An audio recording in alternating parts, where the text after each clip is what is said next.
Outro princípio que eu quero te falar é que Uzá se tornou um religioso. Ou seja, o religioso, o que é o religioso? É aquele que passou a fazer a obra de Deus mecanicamente. Ou seja, Jesus ele exortou os fariseus de maneira bem pesada, ao ponto de falar, olha, vocês me louvam com a boca, mas o seu coração está longe de mim.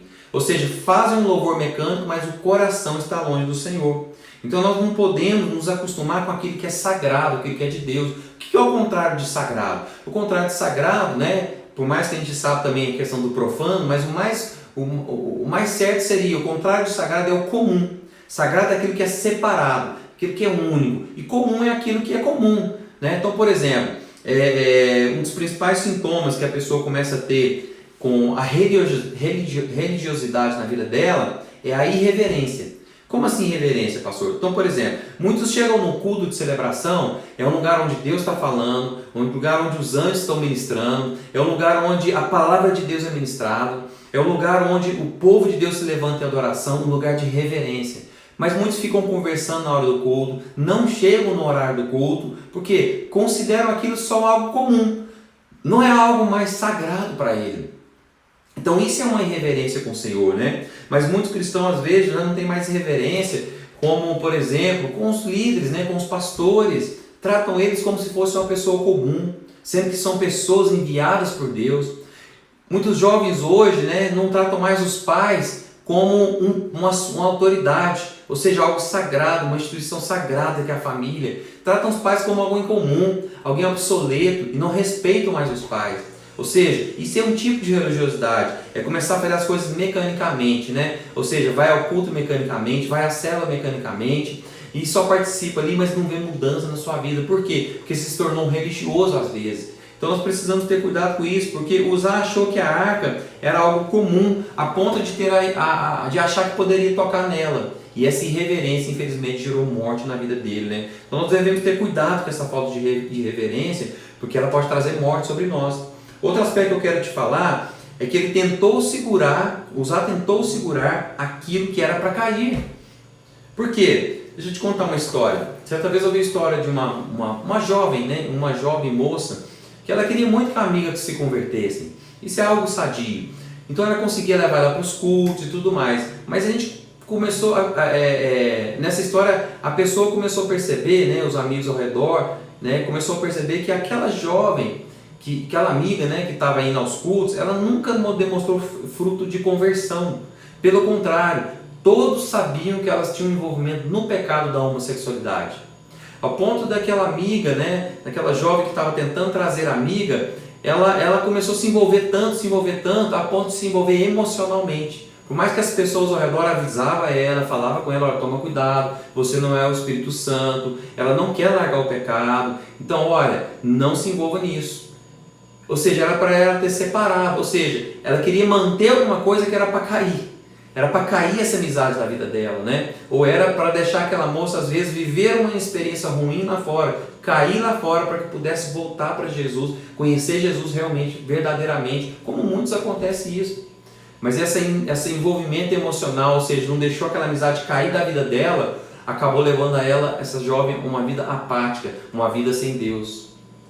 E isso depois demora uma pessoa dessa a se levantar, né? Então, nós temos que ter o cuidado para não nos associarmos com pessoas que não têm um coração só conosco, porque isso gera morte espiritual. Uzá tentou segurar uma arca que na verdade não era problema dele. Era um problema de Davi com Deus, porque Davi estava carregando da maneira errada. Não era um problema dele, aqui se intrometendo num problema onde Deus não chamou ele para resolver. Isso é um problema sério na nossa vida. E outra coisa, a última coisa que eu quero te falar, outro aspecto, né, que nós devemos prestar atenção na vida de Uzá, é que Uzá tentou ajudar a Deus e não obedecê-lo. Ou seja, pela lei, Uzá deveria obedecer a Deus e não tocar na arca. Mas Uzá quis dar uma ajudinha para Deus. Quis fazer o quê? Opa, a arca está caindo? Eu sei que não pode tocar, mas eu vou segurar, mas vai que quebra a arca, né? Vai que quebra o querubim que está em cima da arca. Quis dar uma ajudinha. Então, o que é querer ajudar? É querer fazer o que não foi chamado. Então, tem dois aspectos. Deus mandou e você não fez. Isso é o quê? Isso é desobediência. Agora, Deus não mandou e mesmo assim você quis fazer. Isso é o quê? Isso é presunção. É o cara achar que ele sabe mais que Deus.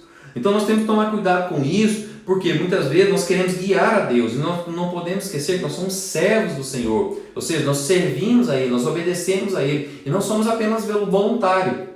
Eu estou falando essa comparativa de servo voluntário, por mais que a gente use a palavra voluntário na igreja, né, para aquelas pessoas que estão servindo, mas a palavra mais certa seria servo, porque o voluntário é aquele que está fazendo, mas de repente se vem algum conflito, alguma coisa, ele fala assim, não estou ganhando nada com isso, eu vou embora. O servo não, ele está ali para obedecer e ele faz o que tiver que fazer, independente da vontade dele.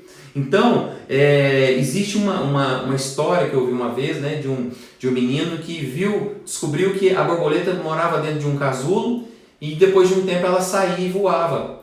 E ele, com compaixão daquela borboleta presa no casulo, foi lá e fez um corte para ajudá-la a voar mais rápido, né, deixar ela sair mais rápido. Só que, para a tristeza dele, aquela borboleta nunca voou. E quando o pai viu aquilo, ele explicou para ele, filho, essa borboleta dentro do casulo, ela vai começar a fazer força ali dentro, né, com suas asas, com seu esqueleto, né, e ela vai gerando mais força, ela vai treinando aquilo ali para gerar mais força, e vai se desenvolvendo em força, ao ponto de ela conseguir romper o casulo. E essa força que ela exercitou lá dentro, ela agora pode ter força para voar. Como tirou ela antes, ela não tem força para voar. Por que eu estou te falando isso, né? Porque tem muitas pessoas que às vezes entram em áreas, querem ajudar pessoas, querem às vezes fazer coisas que o Espírito Santo não te pediu. Então isso pode às vezes lá na frente tirar suas forças, isso pode lá na frente trazer problemas, consequências. Né? Certa vez eu senti no coração de abençoar um jovem financeiramente. E aí eu fui e abençoei, foi algo muito precioso na vida dele. Outra vez um outro jovem me procurou, me pedindo uma ajuda financeira, eu não senti no coração de abençoá-lo. Eu falei, eu vou obedecer ao Espírito Santo, eu não abençoei ele. Com muito amor e carinho, eu falei, meu amigo, deixa eu te falar, se eu te der esse dinheiro agora, você vai mal acostumar. Eu tenho certeza que você consegue arrumar esse dinheiro, porque você é jovem, você consegue correr atrás. Eu percebi que ele ficou meio chateado comigo naquele momento, mas passou algum tempo ele mandou outra mensagem me agradecendo, falando, pastor, obrigado, porque o Senhor despertou algo em mim. Ou seja, se eu tivesse ajudado ele, eu poderia ter cortado o casulo dele sem ver.